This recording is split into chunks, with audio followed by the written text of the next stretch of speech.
السلام عليكم ورحمة الله وبركاته.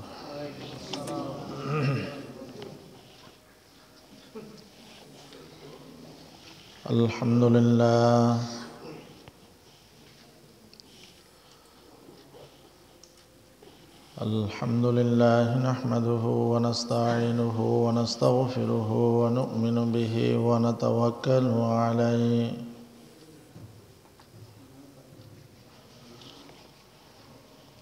ونعوذ بالله من شرور أنفسنا ومن سيئات أعمالنا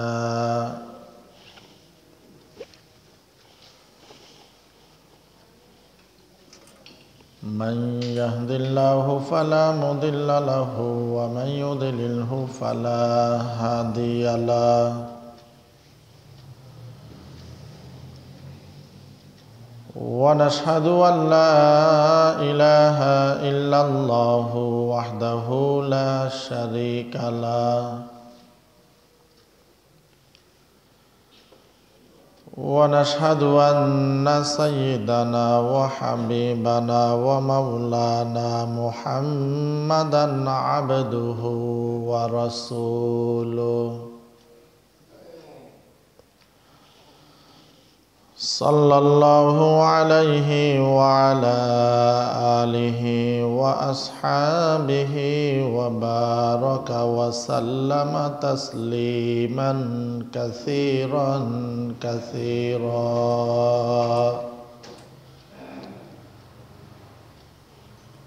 أما بعد فأعوذ بالله من الشيطان الرجيم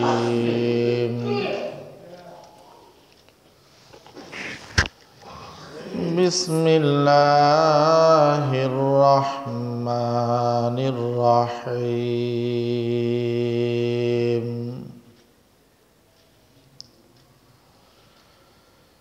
يا أيها الذين آمنوا استعينوا بالصبر والصلاة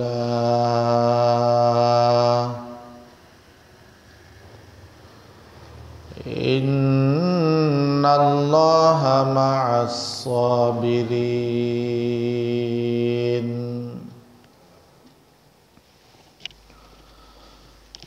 قال النبي صلى الله عليه وسلم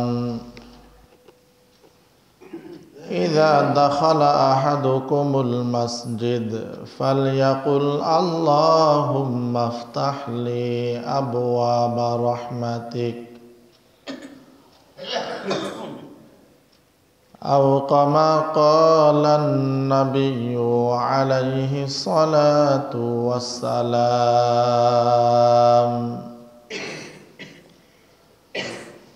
محبت الشهيد الشريف اللهم صل على محمد وعلى آل محمد كما صليت على إبراهيم وعلى آل إبراهيم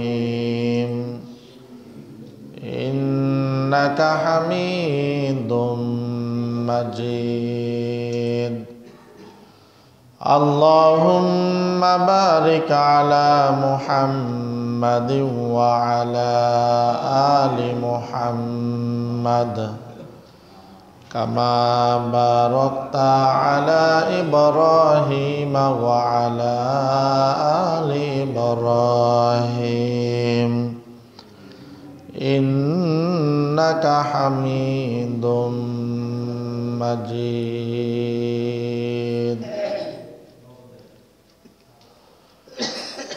हर घड़ी में देने तो तैयार है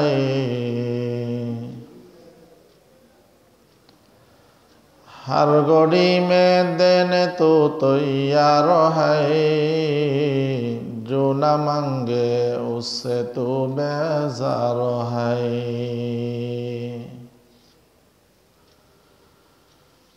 जो न मांगे उससे तो बेजार है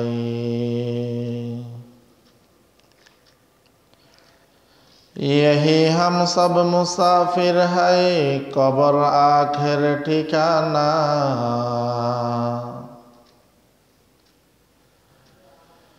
यही हम सब मुसाफिर है वही आखिर ठिकाना। कोई आगे रवाना है कोई पीछे रवाना। कोई आगे रवाना है कोई पीछे रवाना।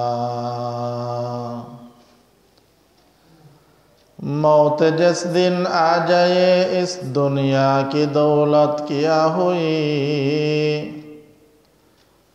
हशर तक सोना पड़ेगा मिट्टी की साया तले। अल्हम्दुलिल्लाह। মহান রব্বুল আলামিনের দরবারে অসংখ্য অগণিত শুকরিয়া যে মহান রব্বুল আলামিন আমাদেরকে ২৪শে জমাদিউস-সানির চতুর্থতম জুমার নামাজ পড়ার উদ্দেশ্যে মসজিদে আসার বসার, যার যতটুকু সম্ভব হয়েছে ইবাদত বন্দেগী করার পর প্রতি জুমার নিয়ে সংক্ষিপ্ত সময়ে কিছু কথা বলার নিয়তে শোনার নিয়তে আল্লাহ রব্বুল আলামিন আমাদেরকে একত্রিত হওয়ার তৌফিক দান করেছেন। শুকরিয়াতান আমরা বলি আলহামদুলিল্লাহ। লক্ষ কোটি দরুদ ও সালামের হাদিয়া তাজদার মদিনা সাইয়্যিদুল মুরসালিন ইমামুল আম্বিয়া খাতামান নবিয়্যিন রাহমাতুল লিল আলামিন শাফিউল মুজনবিন সাহেবে কাউসার জনাবে মুহাম্মদুর রাসূলুল্লাহ সাল্লাল্লাহু আলাইহি ওয়াসাল্লামের উপর বিগত কয়েকটি জুমাতে দোয়ার ফজিলত সম্পর্কে আমরা আলোচনা করলাম। বিশেষ করে গত জুমাতে আমরা সূরা বাকারার ১৫৩ নম্বর আয়াতে কারিমা নিয়ে কিছু আলোচনা করেছি।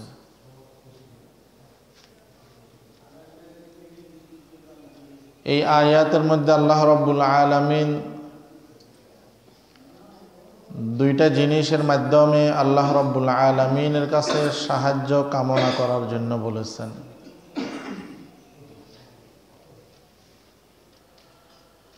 দুইটা জিনিসের মধ্যে একটার নাম হইল সবর আর একটার নাম হইল সালাত, নামাজ। আমরা সবর বলতে মনে করি একজন মানুষ বিপদে পড়লে ধৈর্য ধারণ করাকে সবর বলে। এটাকে আমরা অনেকেই শুধু সবর মনে করি,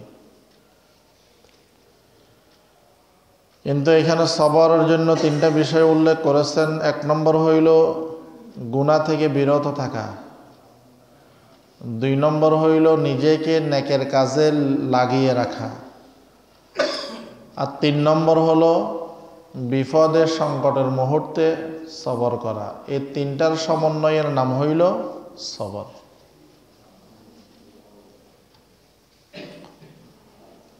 কোরআনের আরেকটি আয়াতের মধ্যে আল্লাহ রাব্বুল আলামিন বলেন ওয়াতাওয়াসাউ বিল হাক্কি ওয়াতাওয়াসাউ বিস সবরি। এইখানে সবরের অর্থ, একটা অর্থ হইল যারা মানুষদেরকে সবরের দিকে ডাকে বা যারা ধৈর্য ধারণ করে এরা ক্ষতিগ্রস্ত নয়। আবার কোন কোন মুফাসসিরিনে কেরাম এখানে সবর থেকে অসৎ কাজের নিষেধ উল্লেখ করেছেন। কিয়ামতের কঠিন ময়দানে আল্লাহ রাব্বুল আলামিন ঘোষণা করবেন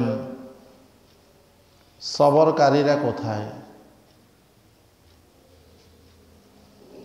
আইয়ুহাস সাবিরুন, সবরকারীরা কোথায় কিয়ামতের কঠিন ময়দানে আল্লাহ রাব্বুল আলামিনের পক্ষ থেকে ঘোষণা আসবে।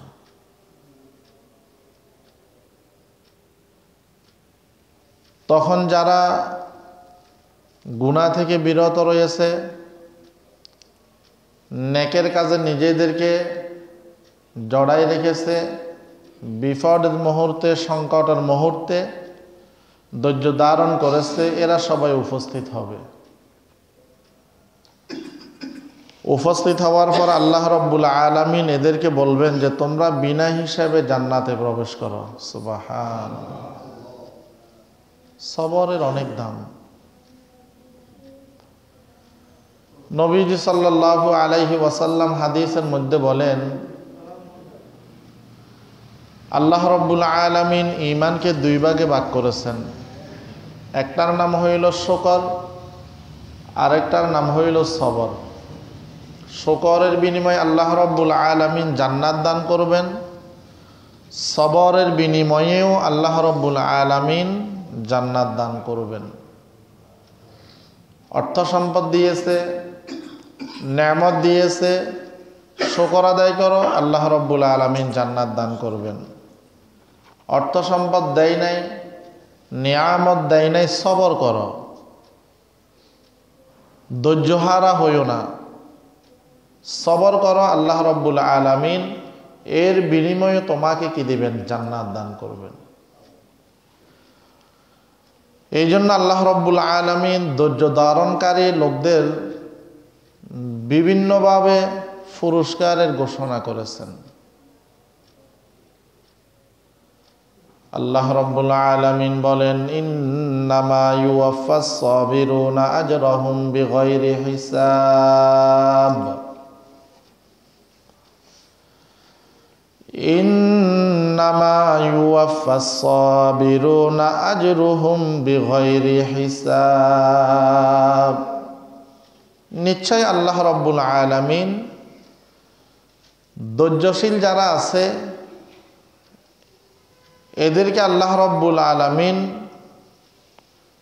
অগণিত পুরস্কার দান করবেন, অথবা বিনা হিসাবে আল্লাহ রাব্বুল আলামিন এদেরকে জান্নাত দান করবেন। অন্য আয়াতের মধ্যে আল্লাহ রাব্বুল আলামিন বলেন, ওয়ালানাবলুওয়ান্নাকুম বিশাইইম মিনাল খাউফি ওয়াল জু'i ওয়া নাকসিম মিনাল আমওয়াল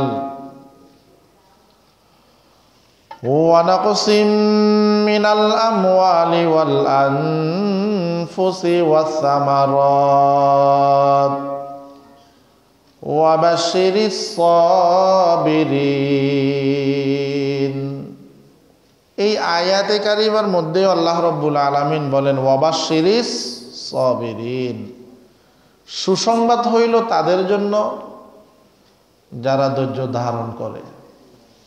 সুসংবাদ হইল তাদের জন্য যারা কি করে? ধৈর্য ধারণ করে। হাদিসের মধ্যে নবীজি সাল্লাল্লাহু আলাইহি ওয়াসাল্লাম বলেন,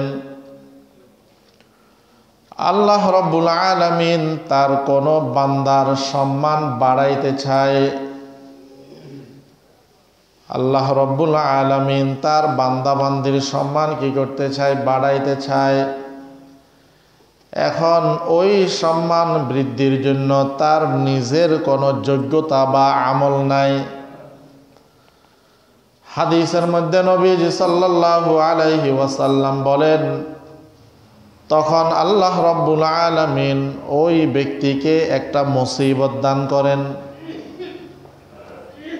আল্লাহ রাব্বুল আলামিন ওই ব্যক্তিকে মুসিবত দান করার পর আল্লাহ রাব্বুল আলামিন ওই ব্যক্তিকে আবার ধৈর্য ধারণ করার শক্তিও দান করেন।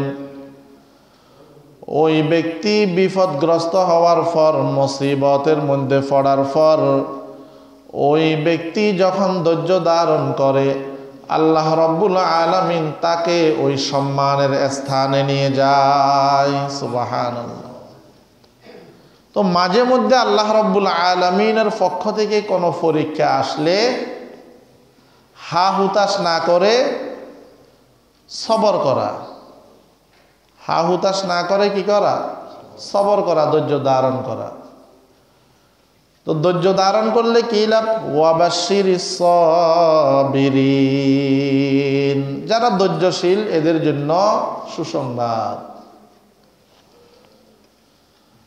আল্লাহ রাব্বুল আলামিন অন্য আরেকটি আয়াতে কারিমার শেষে বলেন, ইন্নাল্লাহা মা'আস সাবিরিন, যারা ধৈর্য ধারণ করবে আল্লাহ রাব্বুল আলামিন এদের সাথেই আছে। যারা ধৈর্য ধারণ করবে আল্লাহ রাব্বুল আলামিন এদের কি সাথেই আছে। তা আপনার একটা সন্তান, ছোট্ট একটা বাচ্চা রাস্তায় চলতে গেলে ভয় পায়, কিন্তু বাবা যদি সাথে থাকে ওই সন্তানের আর কি থাকে না, ভয় থাকে না। অনুরূপভাবে একজন ধৈর্যশীল ব্যক্তির সাথে আল্লাহ রাব্বুল আলামিন যদি থাকে, ওই ব্যক্তির মৃত্যুর সময় কোনো ভয় নাই। ওই ব্যক্তির মৃত্যুর সময় কোনো ভয় নাই। ওই ব্যক্তির কবরের জগতে কোনো ভয় নাই।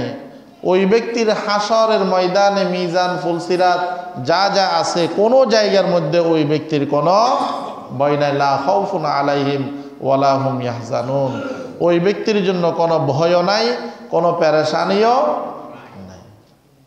এই জন্য ভাই, ধৈর্য ধারণ করতে পারা এটা কিন্তু বড় পরীক্ষা, বড় পরীক্ষা।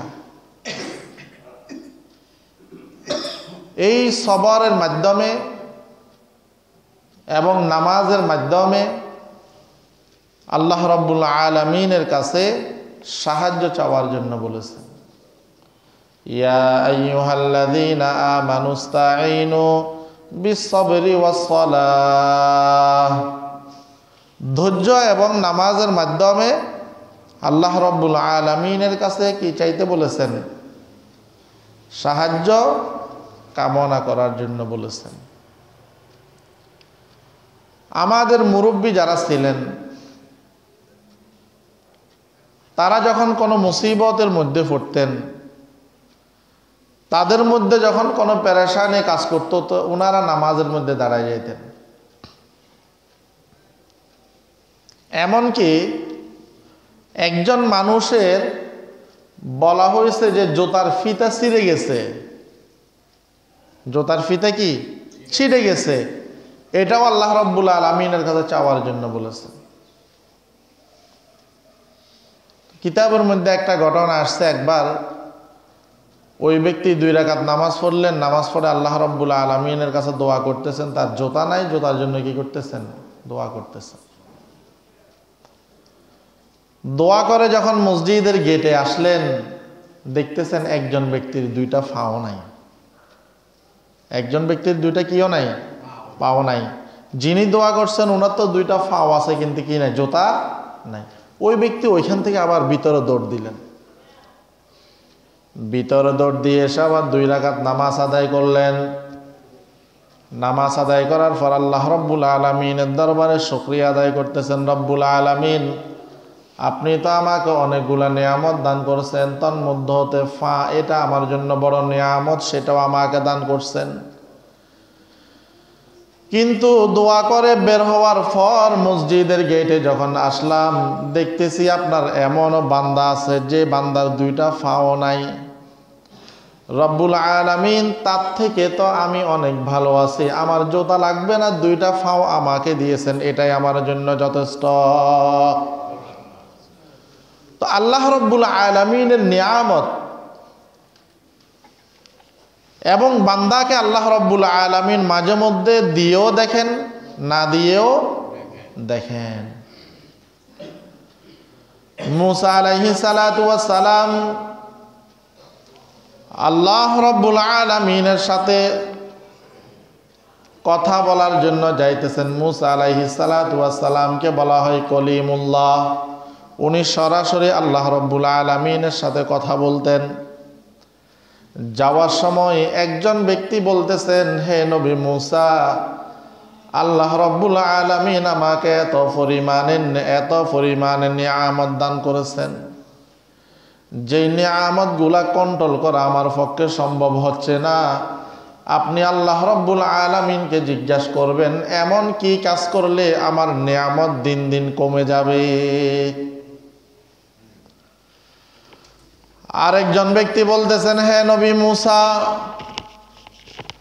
আপনি তো দেখতেছেন আমার শরীরের অর্ধেকটা বালুর নিচে আর গায়ের মধ্যে একটা ছিঁড়া কাপড়, আপনি আল্লাহ রব্বুল আলামিনকে জিজ্ঞাসা করবেন এই অবস্থায় আমাকে আর কতদিন থাকা লাগবে। দুইজনের দুই অবস্থা,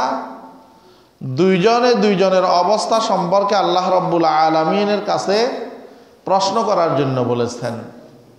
একজন ব্যক্তি যিনি এত পরিমাণে অর্থ সম্পদ হয়ে গেছে, এখন ওইগুলা কন্ট্রোল করা নিজের পক্ষে সম্ভব হচ্ছে না, নেয়ামত কমাইতে চাইছেন। আল্লাহ রব্বুল আলামিন তার ব্যাপারে বললেন, তাকে বলিও সে যেন আমার নিয়ামতের নাশুকরি করে, অকৃতজ্ঞতা প্রকাশ করে, যেমনটা আমরা করি।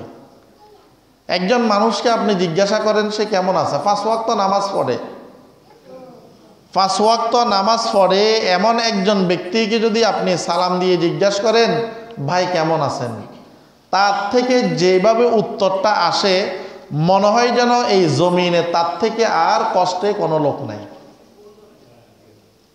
অনেক মুরব্বীদেরকে আপনার যার অর্থ সম্পদ আলহামদুলিল্লাহ আছে, ছেলেরাও ভালো পজিশনে আছে, এমন ব্যক্তিদেরকেও যদি আপনি সালাম দিয়ে জিজ্ঞাসা করেন চাচা কেমন আছেন, তার থেকেও হতাশার আওয়াজ। অথচ তার তুলনায় আরো নিকৃষ্ট লোকও সমাজের মধ্যে আছে, কিন্তু তাকে জিজ্ঞাসা করার পরে তার মধ্যে আল্লাহ রব্বুল আলামিন যে তাকে এতটুকুর মধ্যে রেখেছেন এটার উপর সে সন্তুষ্টি না, তার থেকে খারাপ লাগলে সন্তুষ্টি হইতো। মুসা আলাইহিস সালাতু ওয়াস সালাম ওই ব্যক্তিকে বললেন, আল্লাহ রব্বুল আলামিন তোমার ব্যাপারে বলেছেন তুমি যদি নিয়ামতের নাশুকরি করো তাহলে দিন বদিন তোমার নিয়ামত কমে যাবে। কারণ আল্লাহ রব্বুল আলামিন বলেন, লা ইন শাকারতুম লা আযীদান্নাকুম ওয়া লা ইন কাফারতুম ইন্না আযাবি লাশাদীদ। নিয়ামত পাওয়ার পরে নিয়ামতের শুকর করলে, কৃতজ্ঞতা প্রকাশ করলে নিয়ামত বাড়ে, আর নাশুকরি করলে নিয়ামত কমে। শুকর আদায় করলে নিয়ামত বাড়ে, নাশুকরি করলে নিয়ামত কমে। কখনো কখনো শুধু কমে না, বরং তাকে বিভিন্ন আযাবের মধ্যেও আল্লাহ রব্বুল আলামিন গ্রেফতার করে। মুসা আলাইহিস সালাতু ওয়াস সালাম ওই ব্যক্তিকে বললেন যে আল্লাহ রব্বুল আলামিন বলেছেন তোমার নিয়ামত যদি কমাইতে মন চায় নাশুকরি করো। এখন ওই লোকটা বলেন, আমি আল্লাহ রব্বুল আলামিনের কিভাবে নাশুকরি করব, যে আল্লাহ রব্বুল আলামিন আমাকে জিরো থেকে হিরো বানাইছেন, আমি কেমনে আল্লাহ রব্বুল আলামিনের নাশুকরি করব?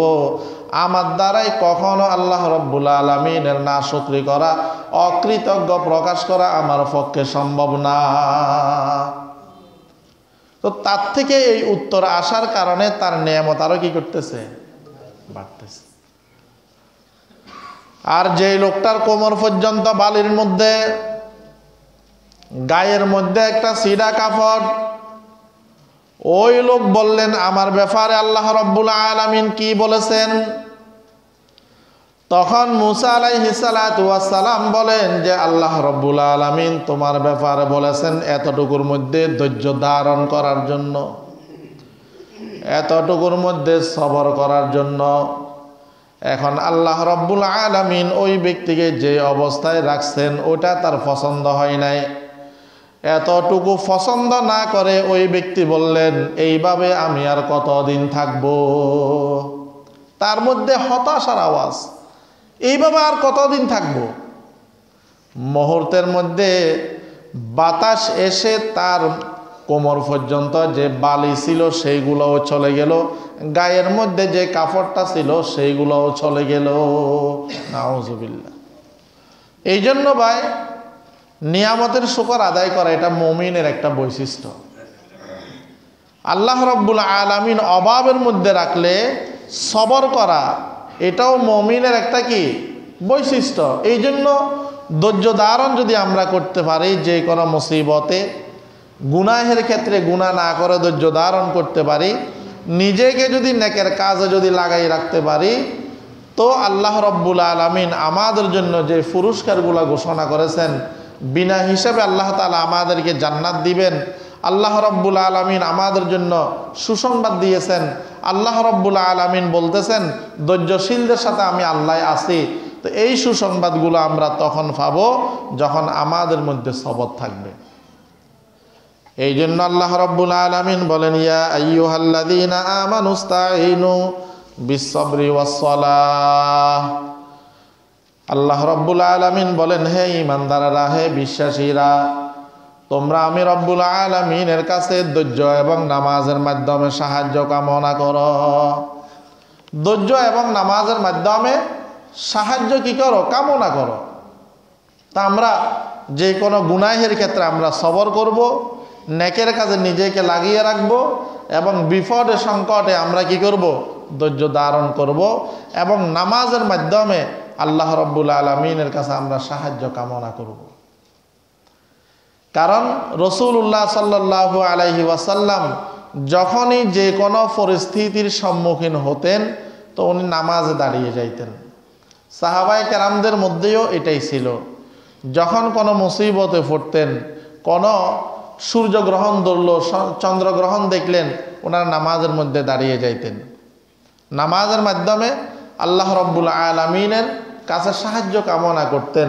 কারণ নামাজ এটা ইবাদতের মধ্যে সর্বশ্রেষ্ঠ ইবাদত। নামাজ হইল ইবাদতের মধ্যে সর্বশ্রেষ্ঠ কি? ইবাদত। এবং নামাজের মাধ্যমে বান্দা আল্লাহ রাব্বুল আলামিনের যত নিকটতম ব্যক্তি হয়, অন্য কোনো ইবাদতের মাধ্যমে তত নিকটবর্তী হয় না। হাদিসের মধ্যে নবীজি সাল্লাল্লাহু আলাইহি ওয়াসাল্লাম বলেন, আমার উম্মতের নরনারীরা যখন সিজদা করার জন্য তাদের কপালটাকে মাটির মধ্যে রাখা হয়, দুনিয়ার মানুষ মনে করতেছে দক্ষিণ রহমতনগর জামে মসজিদের টাইলসের মধ্যে আমার কপালটা লাগাইতেছি। কিন্তু নবীজি সাল্লাল্লাহু আলাইহি ওয়াসাল্লাম বলেন, আসলে আমাদের মাথাটা জমিনে লাগাইতেছি, কিন্তু কুদরতিভাবে আল্লাহ রাব্বুল আলামিনের কদমে লাগাইতেছি। এই জন্য নামাজের মাধ্যমে বান্দা আল্লাহ রাব্বুল আলামিনের যত নিকটতম ব্যক্তি হয়, যত নিকটতম হয়, অন্য কোনো আমলের মাধ্যমে তত নিকটতম হয় না। এই জন্য ধৈর্য এবং নামাজের মাধ্যমে আমরা আল্লাহ রাব্বুল আলামিনের সাহায্য কামনা করব। আল্লাহ রাব্বুল আলামিন আমাদের সবাইকে তৌফিক দান করুক, আমিন।